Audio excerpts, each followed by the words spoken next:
सोमवर्ष का वर्णन, चंद्रमा, बुध, पुरूरवा का चरित्र। मैत्रेय जी बोले, भगवान आपने सूर्यवंशीय राजाओं का वर्णन तो कर दिया, अब मैं संपूर्ण चंद्रवंशीय भूपतियों का वृतांत भी सुनना चाहता हूँ।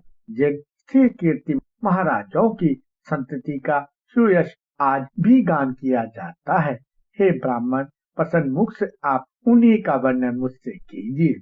श्री प्राशर जी बोले, हे मुनि शार्दुल, परम तेजस्वी चंद्रमा के वंश का क्रमशः श्रवण करो, जिसमें अनेकों विख्यात राजा लोग हुए हैं। यह वंश नहुष, ययाति, कार्तवीर्य और अर्जुन आदि अनेकों अति बल पराक्रमशील, कांतिमान, क्रियावान और सद्गुण संपन्न राजाओं से अलंकृत हुआ है। सुनो, मैं उसका वर्णन करता हूँ। संपूर्ण जगत के रचयिता भगवान नारायण के नाभि कमल से उत्पन्न हुए भगवान ब्रह्मा जी के पुत्र अत्रि प्रजापति थे। इन अत्रि के पुत्र चंद्रमा हुए। कमल योनि भगवान ब्रह्मा जी ने उन्हें संपूर्ण औषधि, द्विजन और नक्षत्र गणों के अधिपत्य पर अभिषेक कर दिया था। चंद्रमा ने राज सूर्य यज्ञ अनुष्ठान किया। अपने प्रभाव और अति उत्कृष्ट आधिपत्य के अधिकारी होने से चंद्रमा पर राजमद सवार हुआ। तब मंदोत्मत हो जाने के कारण उसने समस्त देवताओं के गुरु भगवान बृहस्पति जी की भार्य तारा को हरण कर लिया। तब बृहस्पति जी की प्रेरणा से भगवान ब्रह्मा जी के बहुत कुछ कहने सुनने और देव ऋषियों के मांगने पर भी उसे ना छोड़ा। बृहस्पति जी से द्वेष करने के कारण शुक्र जी भी चंद्रमा के सहायक हो गए और अंगिरा से विद्या लाभ करने के कारण भगवान रुद्र ने बृहस्पति की सहायता की, क्योंकि बृहस्पति जी अंगिरा के पुत्र हैं। जिस पक्ष में शुक्र जी थे, उस ओर से जम और कुंभ आदि समस्त दैत्य दानव आदि ने भी सहायता देने में बड़ा उद्योग किया तथा सकल देव सेना के से इंद्र बृहस्पति जी के सहायक हुए। इस प्रकार तारा के लिए उनमें तारकामय नामक अत्यंत घोर युद्ध छिड़ गया। तब इंद्र आदि देवगण दानवों के प्रति और दानवगण देवताओं के प्रति नाना प्रकार के शस्त्र छोड़ने लगे। इस प्रकार देवासुर संग्राम से शुभचित्त हो संपूर्ण संसार ने ब्रह्मा जी की शरण ली। तब भगवान कमल योनि ने भी शुक्र, रुद्र, दानव और देवगण को युद्ध में निवृत्त कर बृहस्पति जी को तारा दिलवा दी। उसे गर्भनी देखकर बृहस्पति जी ने कहा, मेरे क्षेत्र में तुझको दूसरे का पुत्र धारण करना उचित नहीं है, इसे दूर कर, अधिक निष्ठा करना ठीक नहीं। बृहस्पति जी के ऐसा कहने पर उस पतिव्रता ने पति के वचनानुसार वह गर्भ इसी कारस्तंभ सिंह की झाड़ी में छोड़ दिया। उस छोड़े हुए गर्भ ने अपने तेज से समस्त देवताओं के तेज को मलिन कर दिया। तदंतर उस बालक की सुंदरता के कारण बृहस्पति और चंद्रमा दोनों को उसे लेने के लिए उत्सुक देख देवताओं ने संदेह हो जाने के कारण तारा से पूछा, हे सुभगे, तू हमको सच सच बता, यह पुत्र बृहस्पति का है या चंद्रमा का? उनके ऐसा कहने पर तारा ने लज्जावश कुछ भी ना कहा। जब बहुत कुछ कहने पर भी वह देवताओं से ना बोली, तो वह बालक उसे शाप देने के उद्यत होकर बोला, अरे दुष्टा माँ, तू मेरे पिता का नाम क्यों नहीं बतलाती? तुझ व्यर्थ लज्जावती को मैं अभी ऐसी गति करूंगा जिससे तू आज से ही इस प्रकार अत्यंत धीरे धीरे बोलना भूल जाएगी। तदंतर पितामह श्री ब्रह्मा जी ने उस बालक को रोककर तारा से स्वयं ही पूछा, बेटी ठीक ठीक बता, यह पुत्र किसका है, बृहस्पति का या चंद्रमा का? इस पर उसने लज्जा पूर्वक कहा, चंद्रमा का। तब तो नक्षपति भगवान चंद्र ने उस बालक को हृदय से लगाकर कहा, बहुत ठीक बेटा, तुम बड़े बुद्धिमान हो, और उसका नाम बुद्ध रख दिया। इस प्रकार उनके निर्मल कपोलों की कांति उच्छ्वासित और दीप्यमान हो रही थी। बुद्ध ने जिस प्रकार ईला से अपने पुत्र पुरुरवा को उत्पन्न किया था, उसका वर्णन पहले ही कर चुके हैं। पुरुरवा अति दानशील, अति याज्ञिक और अति तेजस्वी था। मित्रावनु के शाप से मुझे मृत्युलोक में रहना पड़ेगा, ऐसा विचार करते हुए उर्वशी अप्सरा की दृष्टि उस अति सत्यवादी रूप के धनी और मतिमान राजा पुरुरवा पर पड़ी। देखते ही वह संपूर्ण मान तथा स्वर्ग सुख की इच्छा को छोड़कर तन्मन्य भाव से उसी के पास चली आई। राजा पुरुरवा का चित्त भी उसे संसार की समस्त स्त्रियों में विशिष्टता, कांति, सुकुमारता, सुंदरता, गति विलास और मुस्कान आदि गुणों से युक्त देखकर उसके वशीभूत हो गया। इस प्रकार वे दोनों ही परस्पर तन्मय और अनैच्छिक होकर और सब कामों को भूल गए। निदान राजा ने निसंकोच होकर कहा, हे सुब्रो, मैं तुम्हारी इच्छा करता हूँ, तुम प्रसन्न होकर मुझे प्रेम दान दो।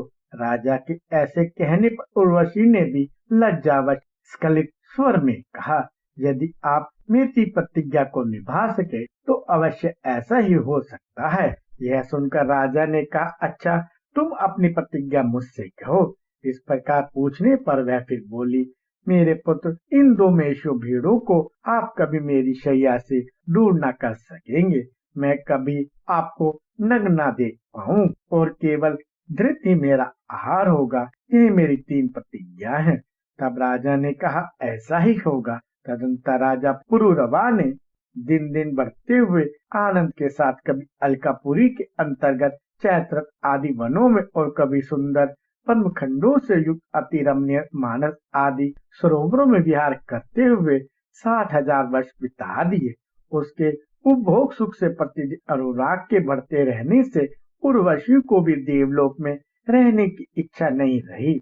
इधर उर्वशी के बिना अप्सराएं, सिद्धों और गंधर्वों को स्वर्गलोक अत्यंत रमणीय नहीं मालूम होता था। अतः उर्वशी और पुरुरवा की प्रतिज्ञा के जानने वाले विश्ववसु ने एक दिन रात्रि के समय गंधर्वों के साथ जाकर उसके शयनागार के पास से एक मेष का हरण कर लिया। उसे आकाश में ले जाते समय उर्वशी ने उसका शब्द सुना।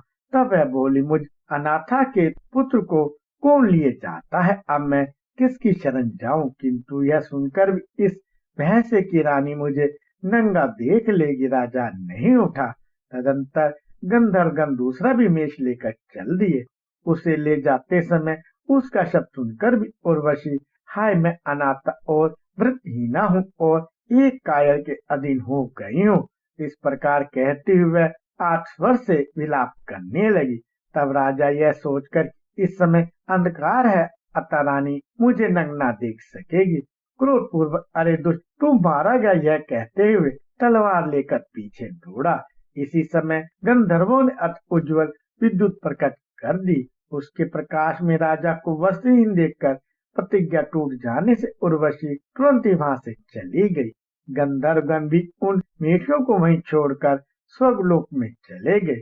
किंतु जब राजा उन मेषों को लिए अति प्रसन्न चित्त से अपने शयनागार में आया तो वहां उसने उर्वशी को न देखा। उसे न देखने से वह उस वस्त्रहीन अवस्था में ही पागल के समान घूमने लगा। घूमते घूमते उसने एक दिन कुरुक्षेत्र के कमल सरोवरों में अन्य 4 अप्सराओं के साथ उर्वशी को देखा।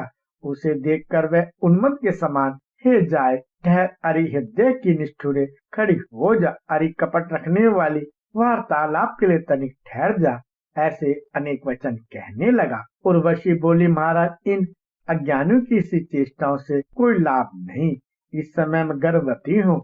1 वर्ष उपरांत आप यहीं आ जावें, उस समय आपके एक पुत्र होगा और एक रात मैं भी आपके साथ रहूंगी। उर्वशी के ऐसा कहने पर राजा पुरुरवा प्रसन्न चित्त से अपने नगर को चला गया। तदंतर उर्वशी ने अन्य अप्सराओं से कहा, यह वही पुरुष श्रेष्ठ है जिनके साथ मैं इतने दिनों तक प्रेमाकृत चित्त से भूमंडल में रही थी। इस पर अन्य अप्सराओं ने कहा, वाह वाह, सर्व इनका रूप बड़ा ही मनोहर है, इनके साथ तो सर्वदा हमारा भी सहवास हो। वह समाप्त होने पर राजा पुरुरवा वहां आए। उस समय उर्वशी ने उन्हें आयु नामक एक बालक दिया तथा उनके साथ एक रात रहकर 5 पुत्र उत्पन्न करने के लिए गर्भ धारण किया और कहा, हमारे पारस्परिक स्नेह के कारण सकल गंधर्वगण महाराज को वरदान देना चाहते हैं, अतः आप अभिष्ट वर मांगिए। राजा बोले, मैंने समस्त शत्रुओं को जीत लिया है, मेरी इंद्रिय की सामर्थ्य नष्ट नहीं हुई है, मैं बंधुजन असंख्य सेना और कोष से भी संपन्न हूँ। इस समय उर्वशी के सहवास के अतिरिक्त मुझे और कुछ भी प्राप्त व्यय नहीं है, अतः मैं इस समय उर्वशी के साथ ही काल यापन करना चाहता हूँ। राजा के ऐसे कहने पर गंधर्वों ने उन्हें एक अग्निस्थली अग्नियुक्त पात्र दी और कहा, इस अग्नि के वैदिक विधि से घारपत्य, आवाहनी और दक्षिणाग्नि रूप 3 भाग करके इसमें उर्वशी के सहवास की कामना से भली भांति यजन करो तो अवश्य ही तुम अपना अभिष्ट प्राप्त कर लोगे। गंधर्वों के ऐसा कहने पर राजा उस अग्निस्थली को साथ लेकर चल दिए। मार्ग में वन के अंदर उन्होंने सोचा, अहो मैं कैसा मूर्ख हूँ, मैंने यह क्या किया जो इस अग्निस्थली को तो ले आया और उर्वशी को नहीं लाया। ऐसा सोचकर उस अग्निस्थली को वन में ही छोड़कर वे अपने नगर में चले गए। आधी रात बीत जाने के बाद निद्रा टूटने पर राजा ने सोचा, उर्वशी की सनिंदा प्राप्त करने के लिए ही गंधर्वों ने मुझे वह अग्निस्थली दी थी और मैंने उसे वन में ही छोड़ दिया, अतः अब मुझे उसे लाने के लिए जाना चाहिए। ऐसा सोच उठकर वे वहां गए, किंतु उन्होंने उस थली को वहां ना देखा। अग्निस्थली के स्थान पर राजा पुरवार ने एक शमीगत पीपल के वृक्ष को देखकर सोचा, मैंने यही तो वह अग्निस्थली फेंकी थी, वह स्थली ही शमीगत पीपल हो गई है, अतः इस अग्नि रूप अश्वत्थ को ही अपने नगर में ले जाकर इसकी अग्नि बनाकर उससे उत्पन्न हुई अग्नि की ही उपासना करो। ऐसा सोचकर राजा उस अश्वत्थ को लेकर अपने नगर में आए और उसकी अग्नि बनाई। तदनंतर उन्होंने उस काष्ठ को एक एक उंगली करके गायत्री मंत्र का पाठ किया। उसके पाठ से गायत्री की अक्षर संख्या के बराबर एक एक उंगल की अग्नियां हो गई। उनके मंथन से 3 प्रकार के अग्नियों को उत्पन्न कर उन्होंने वैदिक विधि से हवन किया तथा उर्वशी के सहवास रूप फल की इच्छा की। तदंतर उसी अग्नि से नाना प्रकार के यज्ञों का यजन करते हुए उन्होंने गंधर्व लोक प्राप्त किया और फिर उर्वशी से उनका वियोग ना हुआ।